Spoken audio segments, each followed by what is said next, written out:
que você acredita que um bom prefeito deve ter? Então, uma das grandes preocupações que as pessoas falam é em desenvolvimento econômico.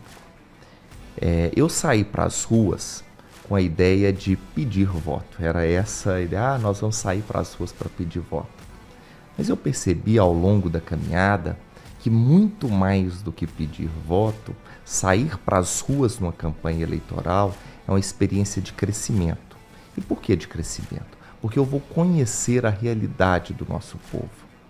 Antes de ser candidato, eu vivia dentro de uma bolha, e acho que todas as pessoas vivem dentro dessa bolha. Trabalho, família, academia, igreja, e essa é a sua realidade, esse é o seu mundo.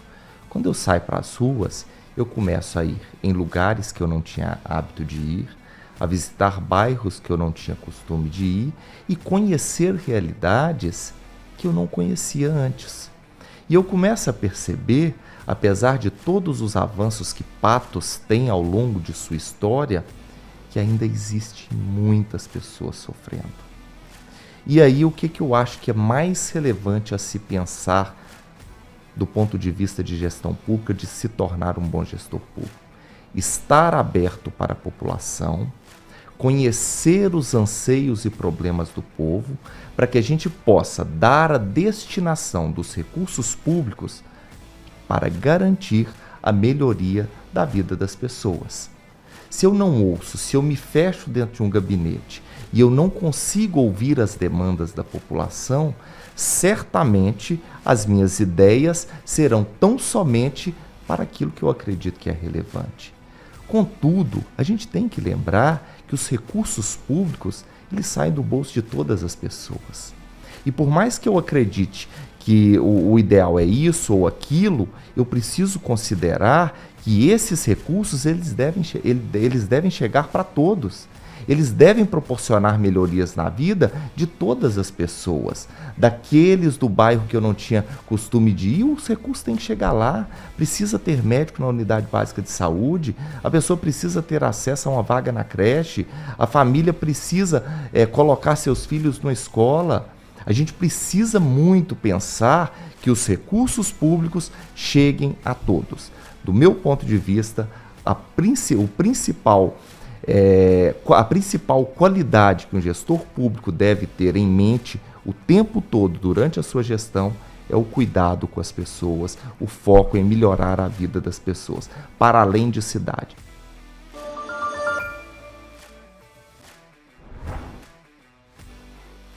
Sejam muito bem-vindos a mais um episódio do Psicologia e Negócios Podcast. Hoje estou entrevistando o candidato à prefeitura aqui de Patos de Minas, o Douglas, número 44. Seja muito bem-vindo. E ele é advogado também. Eu já conheço da época da política desde 2012 e quero conhecer mais sobre a sua história, sobre você, sobre a sua mentalidade, sobre essa questão de negócios e essa questão com a política.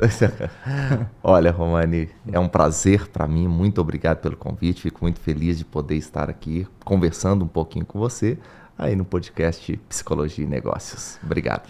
Prazer é meu. E para começar, o que te levou a falar, nossa, eu vou candidatar, e o que te levou assim ter essa relação com a política? Me fala um pouco mais dessa... Olha, eu acho que é algo que vem desde a minha infância.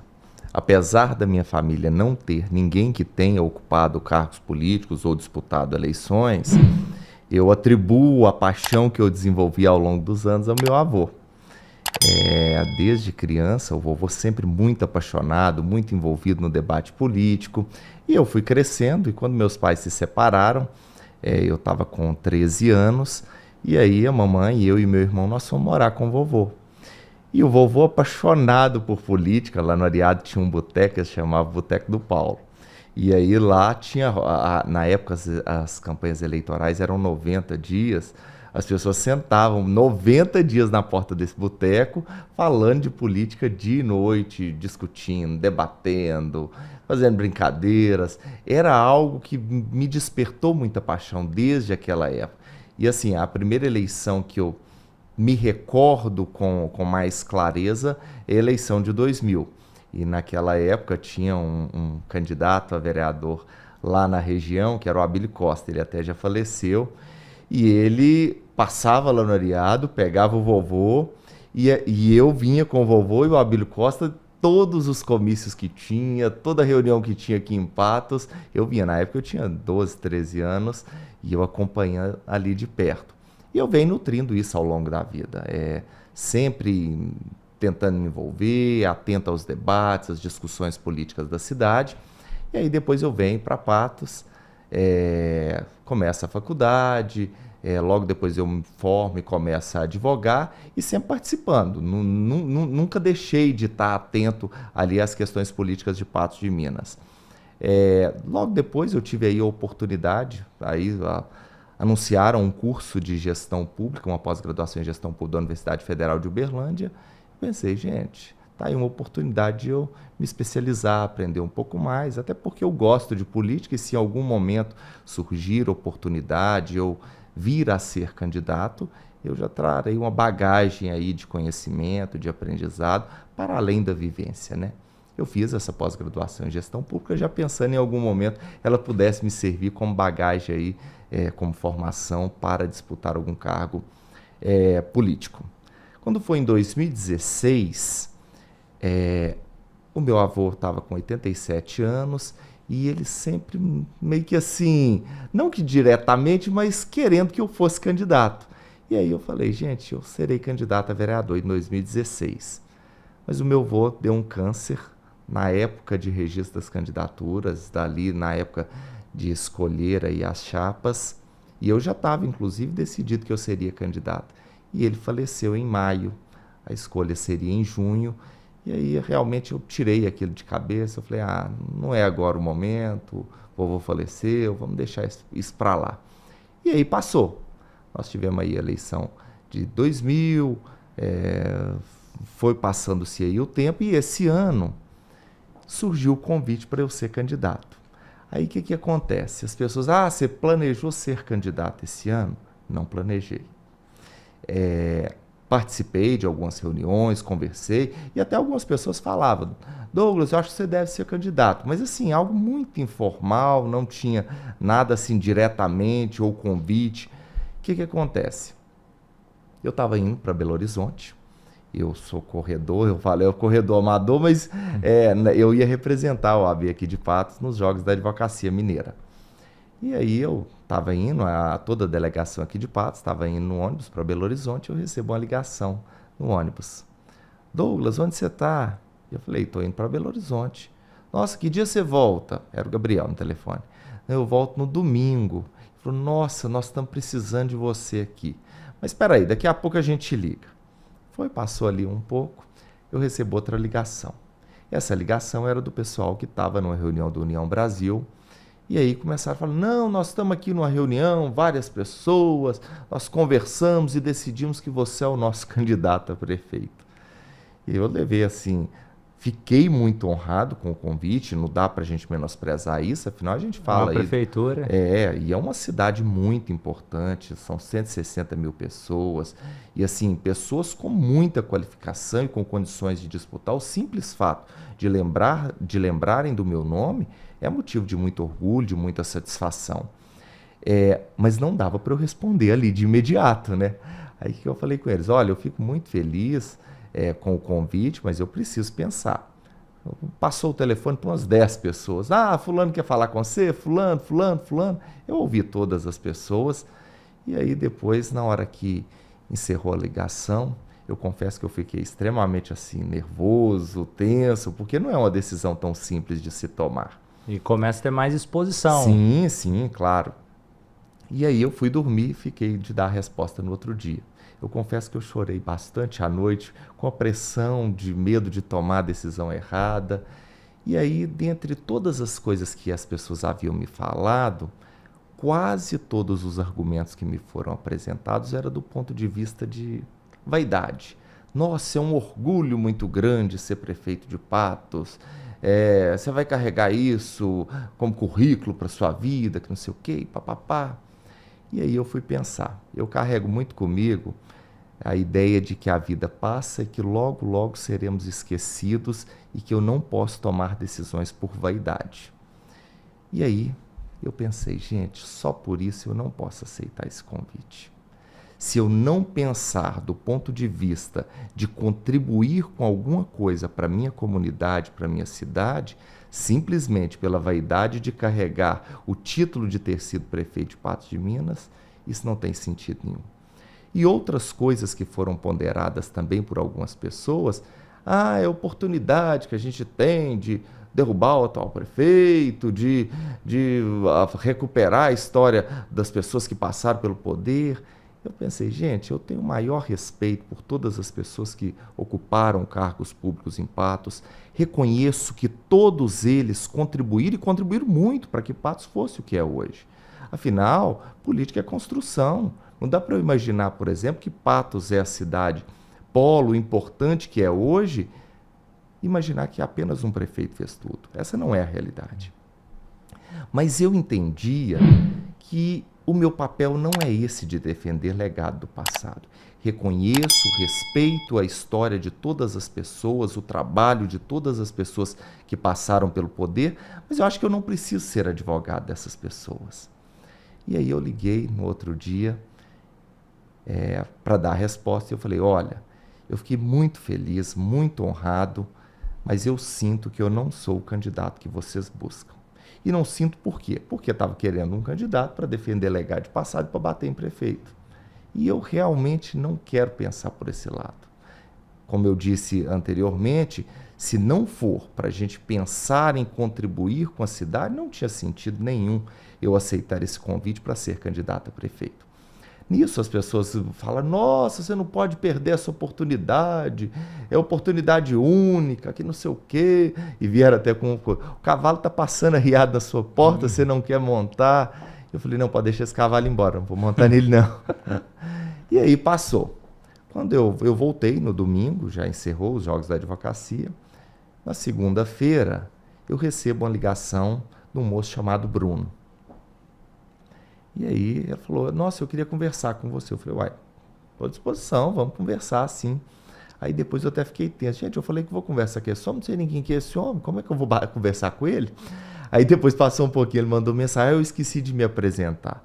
Eu sou o Bruno, eu até sei que você já recusou o convite para ser candidato a prefeito, mas por favor, pelo menos me escuta. E aí eu falei, uai, claro, não tem problema nenhum em te escutar. E aí, foi na hora do almoço, por volta de 12:30, isso era dia 5 de agosto, eu fui lá na casa dele. E aí, cheguei lá, ponderei para ele todas as questões, todos os motivos que eu pensava, o porquê que eu não tinha aceitado o convite. Ponderei que, olha, para eu aceitar o convite, eu tenho que pensar nos problemas da cidade presente e discutir solução para o futuro. Nada além disso me interessa mais. Eu não serei candidato para bater em prefeito, não serei candidato para defender legado de passado, não é isso que me interessa.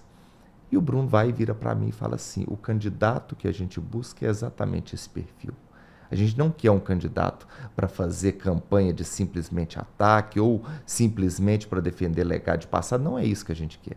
A gente quer um candidato que discuta os problemas presentes e foque no futuro. Eu falei, uai, se a conversa é essa, eu estou aberto para aceitar o convite. Aí ele foi e falou para mim assim, só porque nós temos que decidir agora, porque o prazo está terminando. Eu falei, eu não posso dar a resposta sem conversar com o papai e com a mamãe.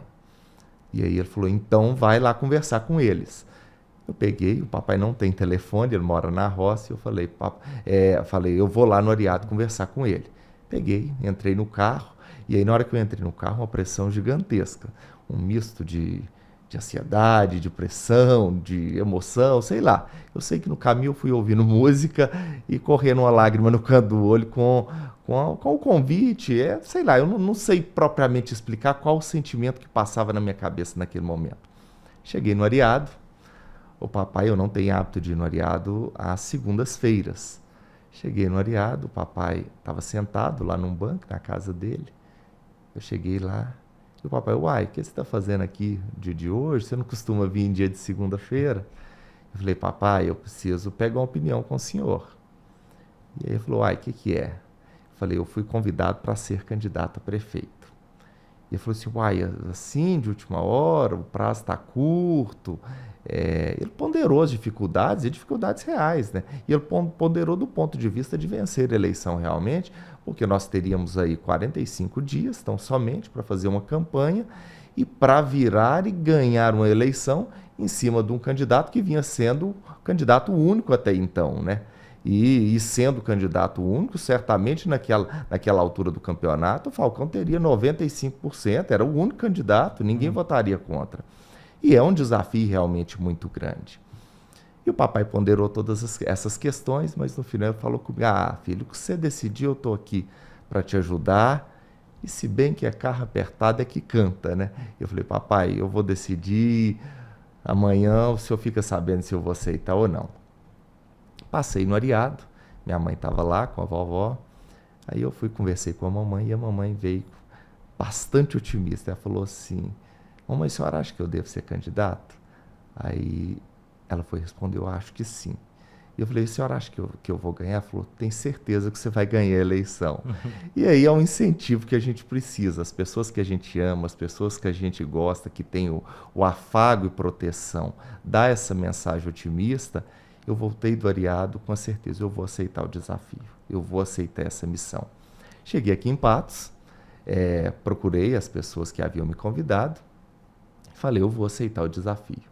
E aí nós convidamos a Deise, que já tinha lá registrado a candidatura como vereadora, convidamos ela para ser candidata a vice, e nós começamos aí essa caminhada. E colocando aqui, o que você acredita que um bom prefeito deve ter? Então, uma das grandes preocupações que as pessoas falam é em desenvolvimento econômico. Eu saí para as ruas com a ideia de pedir voto. Era essa a ideia, nós vamos sair para as ruas para pedir voto. Mas eu percebi ao longo da caminhada que muito mais do que pedir voto, sair para as ruas numa campanha eleitoral é uma experiência de crescimento. E por que de crescimento? Porque eu vou conhecer a realidade do nosso povo. Antes de ser candidato, eu vivia dentro de uma bolha, e acho que todas as pessoas vivem dentro dessa bolha. Trabalho, família, academia, igreja, e essa é a sua realidade, esse é o seu mundo. Quando eu saio para as ruas, eu começo a ir em lugares que eu não tinha hábito de ir, a visitar bairros que eu não tinha costume de ir e conhecer realidades que eu não conhecia antes. E eu começo a perceber, apesar de todos os avanços que Patos tem ao longo de sua história, que ainda existem muitas pessoas sofrendo. E aí o que eu acho que é mais relevante a se pensar do ponto de vista de gestão pública, de se tornar um bom gestor público? Estar aberto para a população, conhecer os anseios e problemas do povo, para que a gente possa dar a destinação dos recursos públicos para garantir a melhoria da vida das pessoas. Se eu não ouço, se eu me fecho dentro de um gabinete e eu não consigo ouvir as demandas da população, certamente as minhas ideias serão tão somente para aquilo que eu acredito que é relevante. Contudo, a gente tem que lembrar que os recursos públicos, eles saem do bolso de todas as pessoas. E por mais que eu acredite que o ideal é isso ou aquilo, eu preciso considerar que esses recursos eles devem chegar para todos. Eles devem proporcionar melhorias na vida de todas as pessoas. Daqueles do bairro que eu não tinha costume de ir, os recursos têm que chegar lá. Precisa ter médico na unidade básica de saúde, a pessoa precisa ter acesso a uma vaga na creche, a família precisa colocar seus filhos na escola. A gente precisa muito pensar que os recursos públicos cheguem a todos. Do meu ponto de vista, a principal qualidade que um gestor público deve ter em mente o tempo todo durante a sua gestão é o cuidado com as pessoas, o foco em melhorar a vida das pessoas, para além de cidade. Cidades são pessoas e é isso que a gente tem que observar. E fala um pouquinho sobre por que as pessoas deveriam se importar mais com política, porque você mostra isso na prática quando você se candidata, que é uma coisa que você se importa.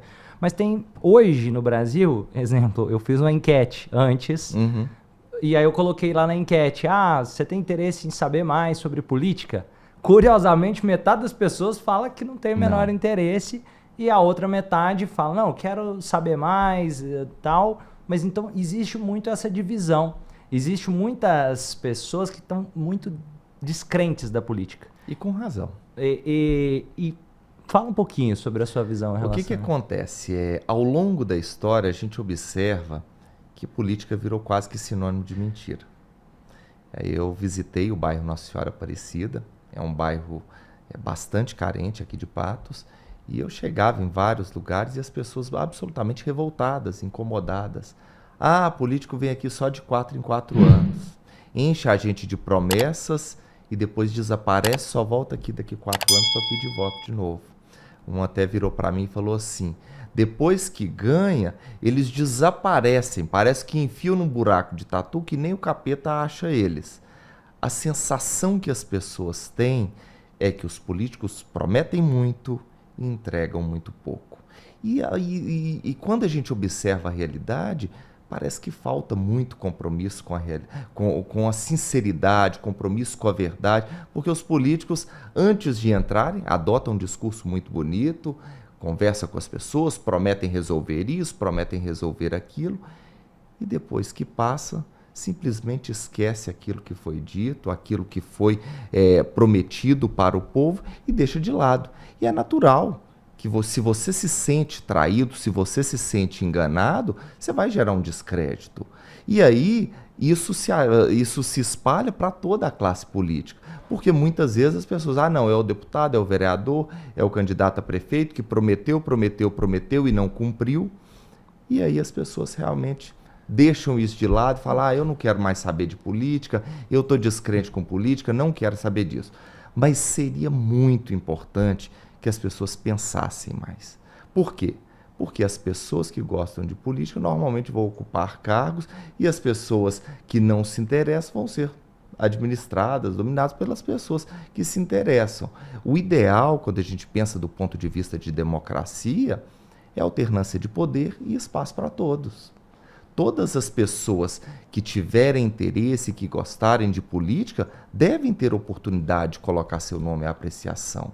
E é muito importante que haja essa alternância. Eu acho que nós vivemos aí, aqui na região, momentos que eu diria até de dinastia, né? Porque muitas vezes tinham aí grupos que dominavam a política por anos e anos e anos, e aos poucos a gente começa a observar que vão criando-se aí novos espaços, as pessoas vão tendo oportunidade de se candidatar, e isso é muito relevante. Mas eu acredito que a população precisa ficar muito atenta para o ponto de vista de renovação.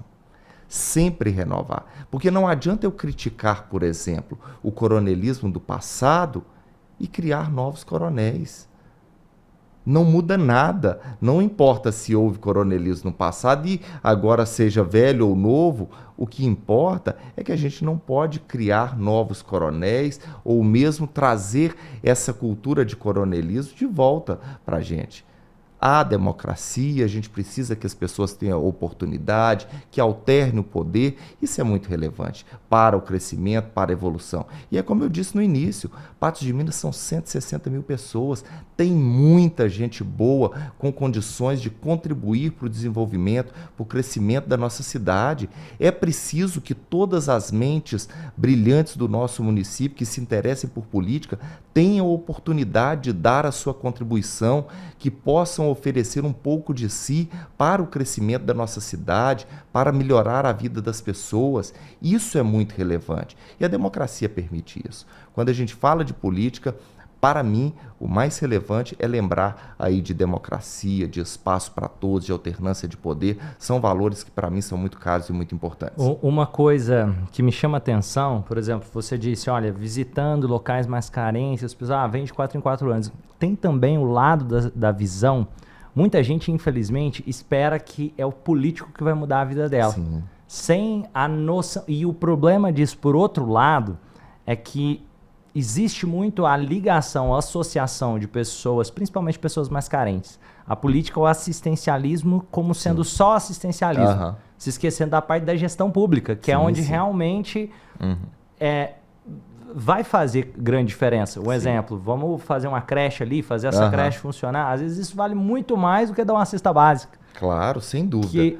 Mas a reclamação que a gente ouviu lá, até citando como exemplo, lá não tem saneamento básico.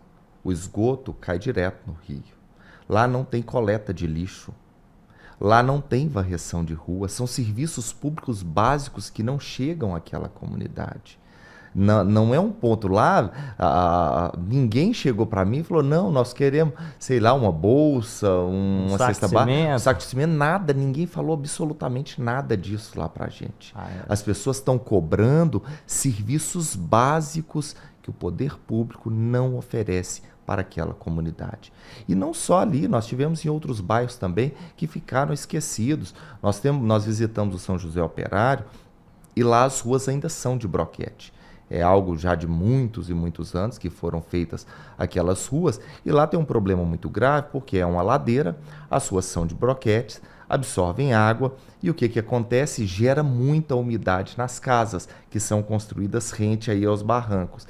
E aí gerando um transtorno muito grande para aquelas famílias. E já há muitos anos, e eles até citaram aí que na última eleição o atual prefeito esteve lá, prometeu passar uma massa asfáltica naquelas ruas para melhorar as condições para ele, e passaram-se 4 anos e não se entregou. Ou seja, são serviços que as pessoas têm direito de cobrar, o asfalto na rua, a coleta do lixo, a varreção, são serviços que o poder público tem que estar atento, até porque esses serviços são disponibilizados em outras áreas da cidade. Nós vimos aí a Avenida Padre Almir ser recapeada com 4 centímetros de asfalto sem a menor necessidade. Enquanto o pessoal lá do São José Operário cobrava, não precisava ser 4 centímetros, não, podia ter sido só 1 ou 2 que resolveria o problema deles. Ou seja, os recursos públicos não têm sido direcionados para toda a cidade. Existe uma parte, alguns bairros da cidade que estão praticamente esquecidos, com os olhos fechados por parte do poder público. E colocando aqui, o que você acredita que poderia ajudar a população na prática, a cobrar um pouco mais, a cobrar do vereador, a cobrar do executivo? Como que a população pode interagir mais, de forma mais inteligente? Porque às vezes a pessoa cobra errado, não porque ela quer, mas por falta de informação. Sim.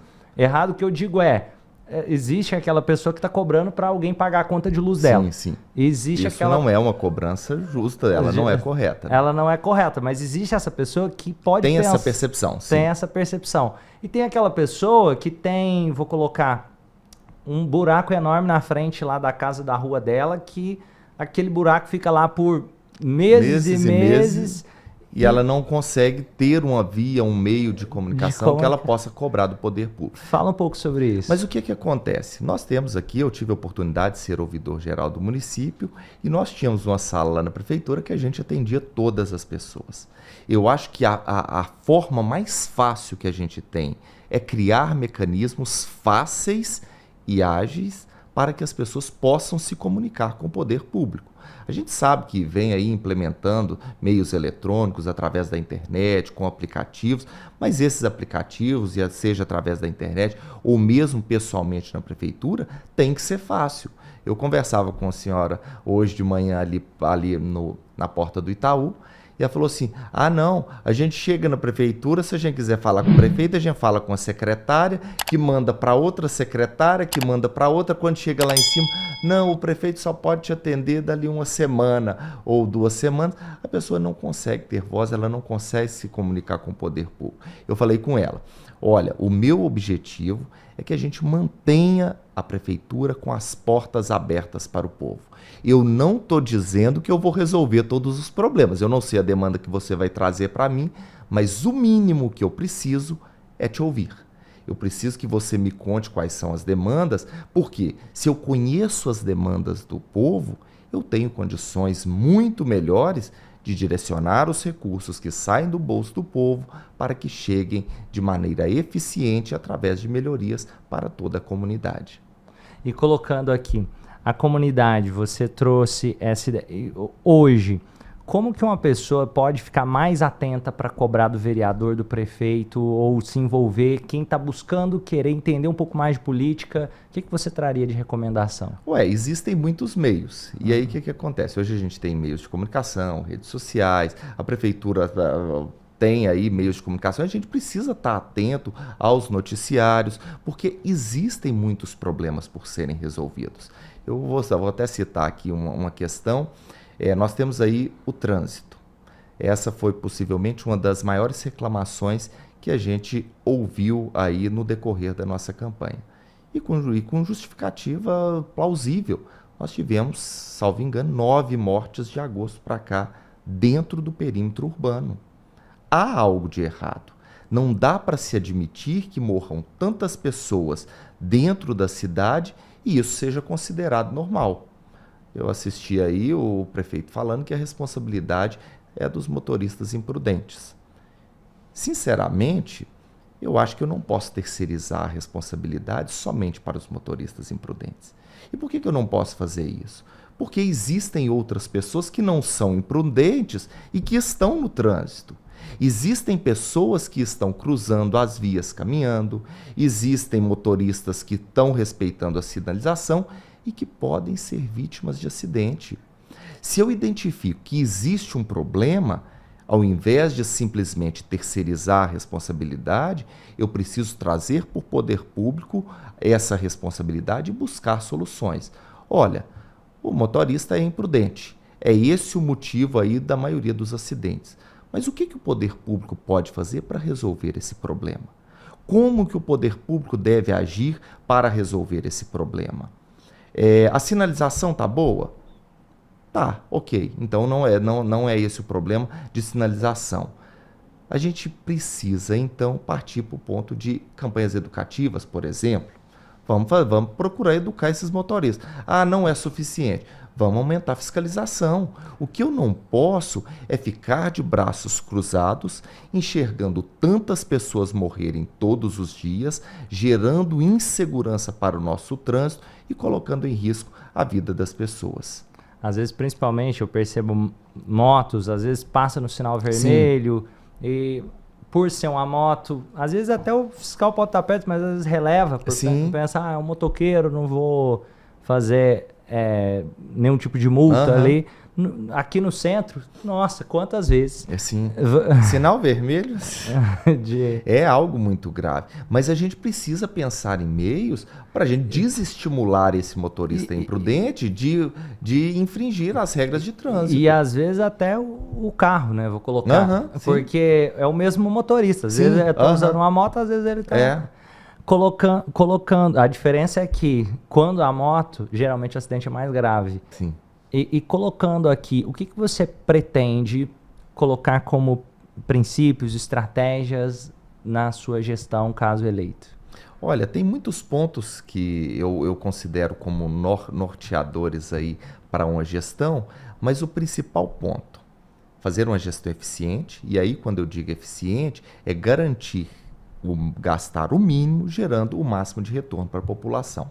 A administração atual, ela fez aí algumas obras, e isso é muito relevante, só porque do ponto de vista de eficiência de gestão, a meu ver, não foi tão eficiente. E por que eu digo isso? Porque ao final de 2020, ano em que nós tivemos aí a última eleição, o orçamento do município era em torno de 480 milhões de reais. Hoje nós estamos fechando aí 2024 com um orçamento de 900 milhões de reais. Foram feitas muitas coisas, mas a meu ver, diante do grande número de recursos que houve para o poder público executar obras e fazer serviço e melhorar a vida das pessoas, a meu ver, foram poucas, considerando aí o ponto de vista de eficiência. Há muito mais recurso e não se entregou tanto a mais. Eu vou citar aqui um exemplo muito simples. A Fátima Porto, nós tivemos aí 2 momentos de canalização da Fátima Porto.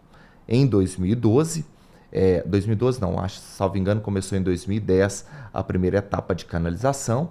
Naquela época, o orçamento do município era pouco mais de 200 milhões de reais. E naquela gestão foi feito 1,5 km de canalização da Fátima Porto, foi canalizado aquele córrego que passa na Avenida Ivan Borges Porto, foi feita a interligação da Avenida Fátima Porto à Avenida das Paineiras, que foi uma obra que desafogou o trânsito de Patos de maneira muito eficiente, muito importante. Foi construído o Centro Viva Vida, foi construída a UPA Porte 3, com um orçamento muito menor. Hoje, com esse orçamento de 900 milhões de reais, foi feita a canalização de 700 metros do córrego da Avenida Fátima Porto. Em relação à UPA Porte 3, e foi utilizada aí como mote de campanha, foi feita aí uma reforma e ampliação da recepção. Ou seja, as obras que foram feitas diante do grande número de recursos públicos que a gestão teve, a meu ver, foram poucas pelo tanto que foi gasto. E fala um pouco também sobre a sua visão política, colocando alguns pontos. Vou colocar aqui uma visão mais liberal, uma visão mais... Fala um pouco para quem quiser te conhecer, Sim. sabe? Ao longo da minha infância, eu sempre me acreditei que eu era absolutamente liberal. Quando eu entrei na minha pós-graduação de gestão pública, nós tivemos uma matéria, eu até não me lembro o título da matéria, e nós tivemos uma aula que a professora fez um desenho lá no quadro. Ela colocou um pêndulo e colocou de um lado liberalismo e do outro lado socialismo. A primeira pergunta que ela fez para a gente foi: de qual lado esse pêndulo deve estar?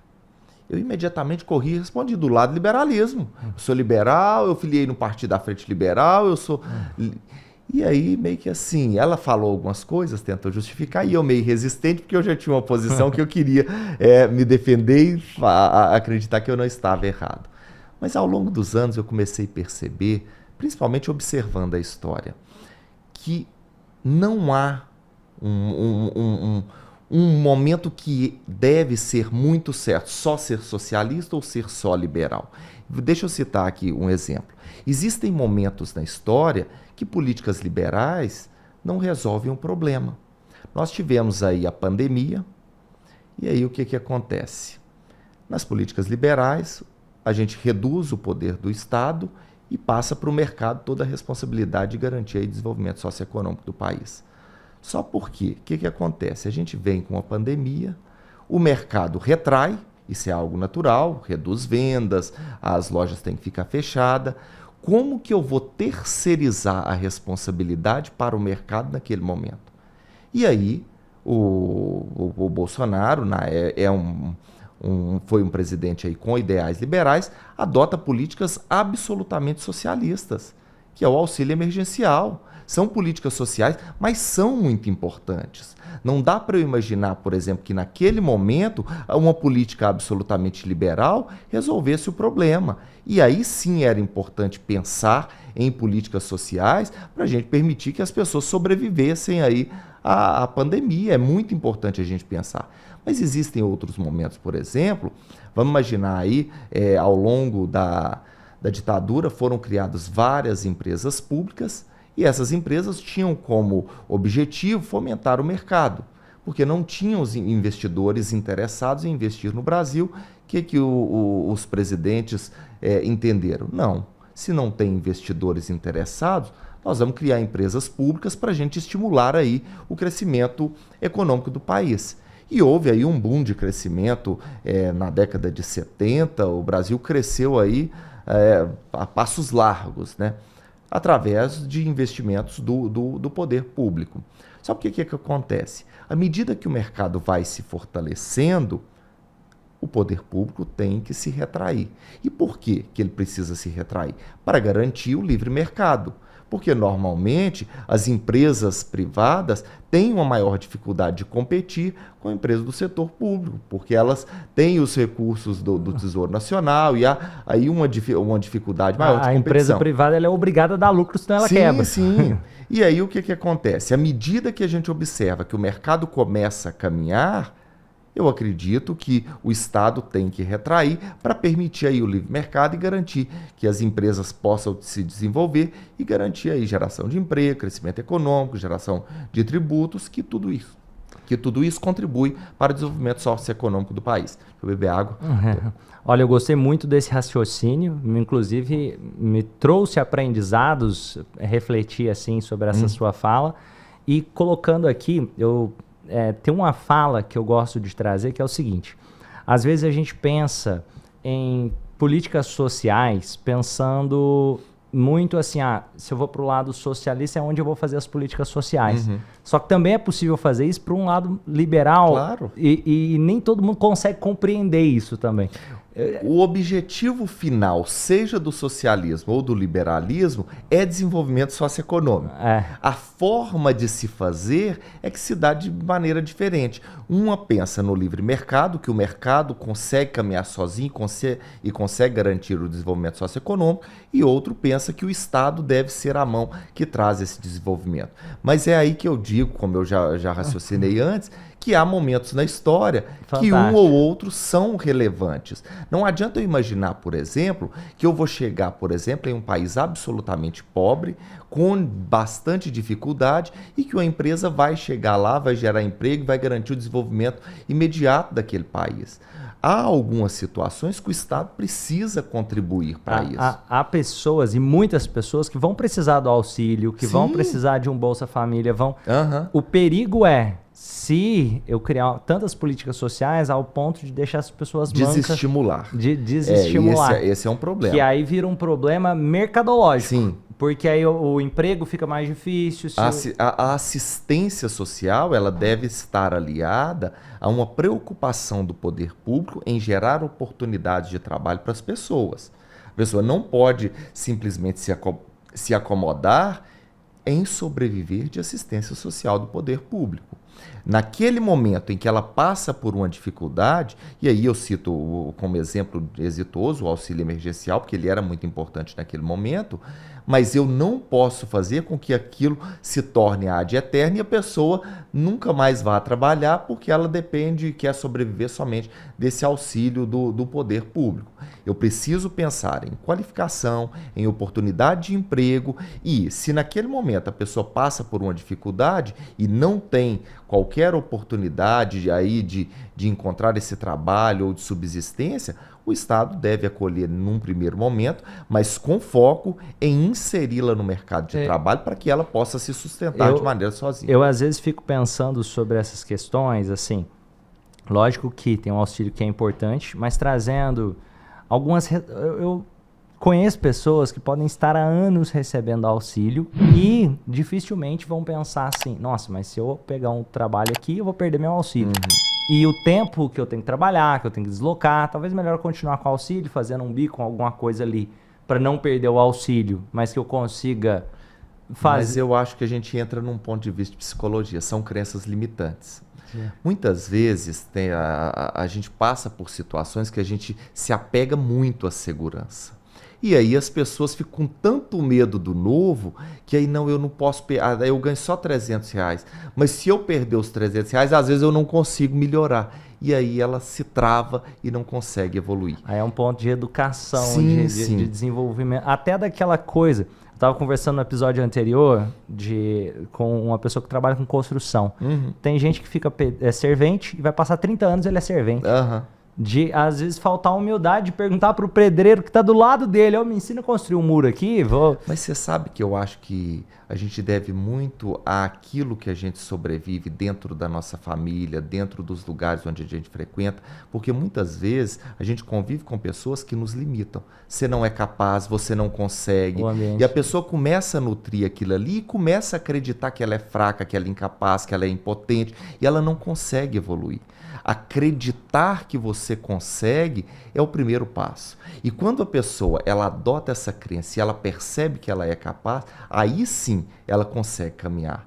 Mas se ela tiver com o pensamento de que ela não vai conseguir, ela vai travar, ela vai ficar ali naquela situação de estabilidade e não vai evoluir. E isso que você falou parece simples, mas é muito mais profundo do que as pessoas conseguem imaginar, porque... É uma luta interna Sim. da pessoa deixar de ser quem ela é para se tornar alguém melhor. Sim. E isso implica outras pessoas que estão no ambiente a falar, uai, mas ele tá mudado, ele não é mais o mesmo, ele não é mais aquele... talvez você que veio do Ariado, talvez algumas pessoas que você conviveu podem olhar e falar assim, mas o Douglas não é o que é isso? O Douglas tá diferente, ele tá metido, ele tá chique, ou o que é isso? Tá pensando que pode candidatar a prefeito? Do mesmo jeito que tem outras pessoas que vão admirar isso que você faz. Só que tem uma frase do Sartre que eu gosto muito que diz, todo gênio segue, não exatamente essa, mas é o que eu tô refraseando. Parafraseando, que é todo gênio segue o caminho que foi traçado por um louco um dia. Que esse louco no momento que eu ainda não tenho o resultado, eu vou ser chamado de louco. A partir do momento que começa a aparecer alguma coisa, certo. Eu já começo a ser chamado. E fala um pouquinho também dessa sua ligação com o direito, com a advocacia. Como que foi sair de uma pequena região, assim, com uma currutela, né? Um arraial. Credo, o Ariado é maravilhoso. E colocando... Não, e gostei disso, ó. Mas eu falo assim, essa mudança de mentalidade que teve que acontecer. Mas a gente tem, sim, alguns pensamentos limitantes. E eu cito aí como exemplo quando eu entrei na faculdade. Os meus pais tinham separado, o meu pai é trabalhador rural, a minha mãe faz biscoitos para vender na feira, inclusive até hoje o sustento dela é através desses biscoitos que ela vende na feira. E quando eu resolvi entrar na faculdade, a mensalidade da faculdade era maior do que o que a mamãe ganhava. Eu não trabalhava, o meu pai com renda pequena também.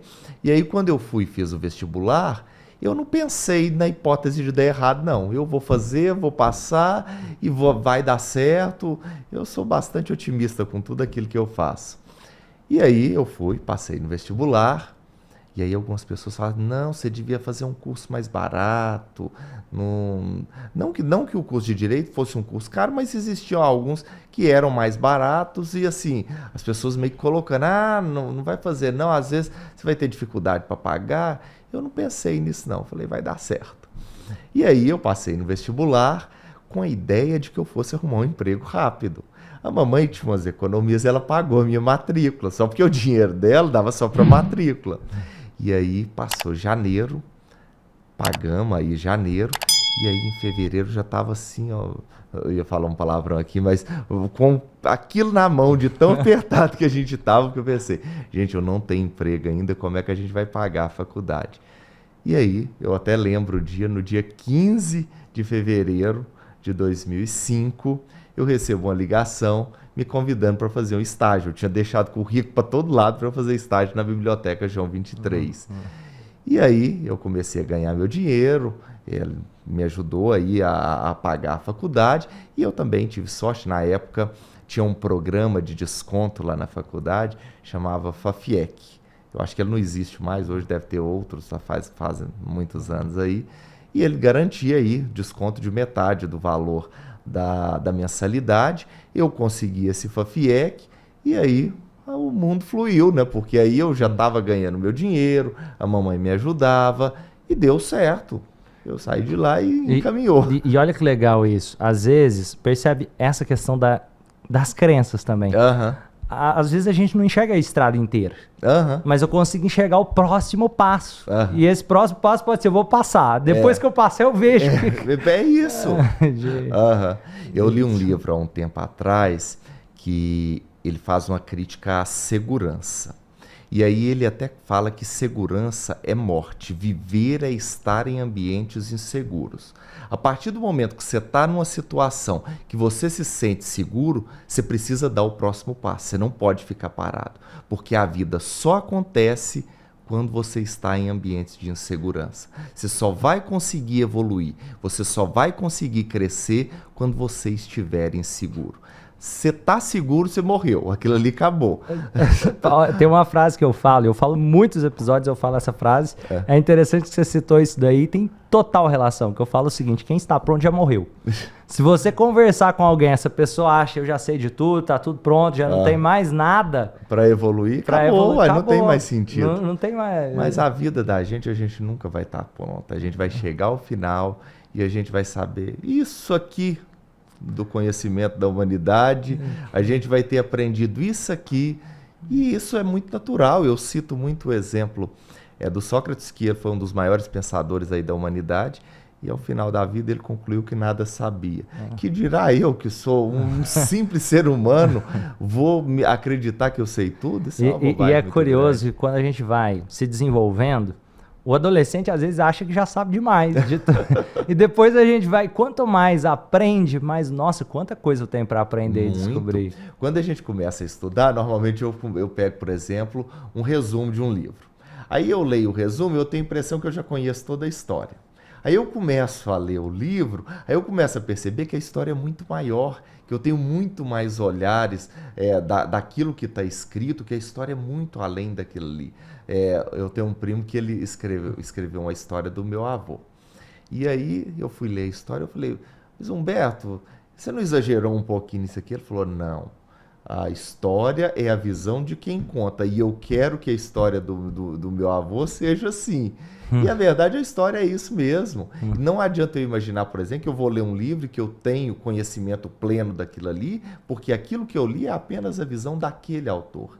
Existem muitas outras pessoas que viram aquilo ali, que pensam diferente, e eu preciso estar aberto sempre e entender que eu jamais saberei tudo. É muito bom. E tem uma visão, agora, porque me veio aqui uma volta no raciocínio, quando você tinha falado do pêndulo lá, eu achei interessante. Tem uma visão que eu tenho que, às vezes, não é todo mundo que consegue compreender, mas a visão que é o seguinte: eu acredito que lucro é um dos maiores trabalhos sociais que uma empresa tem. E parece confuso isso. Porque, nossa, mas como assim é um trabalho social? Não seria caridade? Não seria, de alguma forma, pensar em algum projeto social lá, beneficente, ou fazer o negócio aqui para a praça ficar mais bonita e assim por diante? Só que isso só acontece com um pedacinho do que sobrou do lucro. Se não tiver o lucro, não tem nem trabalho social. Não sobrevive, né? Basta pensar, imagina o Brasil agora, se não pudesse nenhuma empresa ter lucro. O hospital não pode ter lucro, o supermercado não pode ter lucro. Não tem o menor sentido. Não pode ter, não tem o menor sentido. Não tem o menor sentido. E por que eu falei que não é todo mundo que consegue compreender? Porque muita gente pensa no social, se esquecendo da importância desse outro lado do pêndulo também. Sim, é muito relevante. E as empresas, elas exercem um papel na sociedade muito importante. O governo, ele trabalha muito com o dinheiro das empresas, dos trabalhadores das empresas. Até porque só existem recursos públicos porque existem tributos que são pagos pelas pessoas físicas e pelas empresas. E à medida que elas geram lucro, aí nós temos aí imposto de renda, por exemplo, que só vai haver esse recurso que vai chegar para o poder público, que vai poder fazer política social, se essas empresas se desenvolverem, se essas empresas gerarem riqueza e se essas empresas tiverem lucro. Até porque a gente sabe que a empresa só consegue sobreviver por um longo tempo se ela tiver lucro. Se a partir do momento que ela começa ali a ter prejuízo, a vida dela é curta, ela não vai sobreviver, até porque ela tem tributos para pagar, ela tem funcionários para bancar, ela tem material que ela utiliza para pagar, e naturalmente, se ela não tem lucro, ela vai quebrar. É esse o caminho, não dá para pensar diferente. E agora, se fosse para você deixar uma mensagem para as pessoas que estão assistindo, sobre algo que você acredita, algo que você gostaria de compartilhar, para de alguma forma, Já está encerrando nosso podcast? Princípio. Ainda vamos ter mais algumas coisas para conversar, mas eu acho que é legal deixar essa ideia também. Deixa eu pensar aqui. Sei lá, eu acho que, para mim, que eu carrego como ponto muito relevante, é jamais pensar na vida do ponto de vista de vaidade. Pensar sempre do ponto de vista de virtude. A vida passa, é fugaz, e tudo que eu for fazer, se eu fizer somente por vaidade, logo, logo será esquecido, e isso não vai gerar um sentimento de gratidão e de contribuição com o meio onde eu vivo, que vai perdurar por mais tempo. Mas se eu faço por virtude, o meu coração estará tranquilo, a minha alma estará tranquila, e eu poderei seguir o meu caminho de vida com muito mais tranquilidade. Eu acho que é isso que eu busco a todo tempo. É claro que é um desafio, porque frequentemente nós somos aí impelidos a pensar por vaidade, mas eu definitivamente eu acho que a gente tem que trabalhar aí tentando segurar. Não, que eu não faça somente por vaidade, que eu tente controlar a minha vaidade, que eu dedique os meus esforços e a minha vida a uma vida de virtudes. Muito bom isso. Isso é um desafio diário. No exemplo que você deu ali, no convite para a candidatura, que foi, opa, deixa eu pensar, deixa eu olhar para dentro. E uma coisa fantástica que eu particularmente achei na sua fala foi, peraí, deixa eu voltar às raízes, deixa eu ir conversar com a minha mãe, deixa eu conversar com meu pai, porque eu acho que isso vai me trazer uma decisão mais sólida. Tranquilo. E é o ponto que eu falo, por exemplo, eu tenho conversado com algumas pessoas, eu não quero ser prefeito simplesmente para ter um quadro pregado lá na prefeitura com a minha foto. Até porque esse quadro, com o passar dos anos, ele vai cair, ele vai quebrar, as pessoas vão esquecer, e isso não tem sentido nenhum. Mas se eu chegar ao final dos 4 anos de mandato e olhar para trás e perceber que eu contribuí de alguma forma para melhorar a vida das pessoas, eu terei atingido o meu objetivo.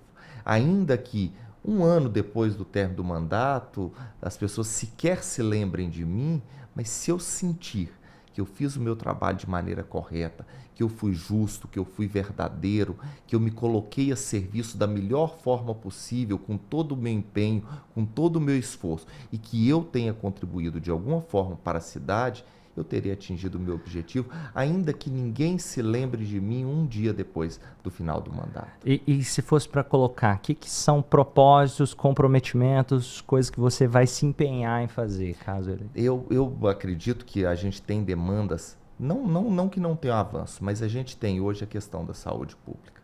A saúde pública, ela tem aí vários avanços ao longo da história, e eu gosto de citar esse exemplo aqui, porque muitas vezes a gente esquece de agradecer o que já temos, né? Antes de 88, para as pessoas conseguirem uma consulta gratuita através do governo, as pessoas tinham que enfrentar noites em filas na porta do antigo INPS para conseguir uma senha para consultar. Era algo dificílimo e as pessoas chegavam lá e às vezes ficava a noite inteira na fila. Quando chegava a vez dela, falava, não, as senhas acabaram, você tem que voltar depois. Era uma dificuldade gigantesca. A saúde pública no Brasil, ela tem experimentado avanços muito consideráveis ao longo aí das últimas décadas. Eu cito aqui em Patos, no final da década de 90, nós tivemos aí a construção do mini hospital, que foi uma unidade para atendimento de urgência 24 horas. Isso foi uma revolução, porque até então ninguém tinha possibilidade de atendimento 24 horas de maneira gratuita, tão fácil como passou a ser com aí a construção do mini hospital. Posteriormente, nós tivemos aí o SAMU.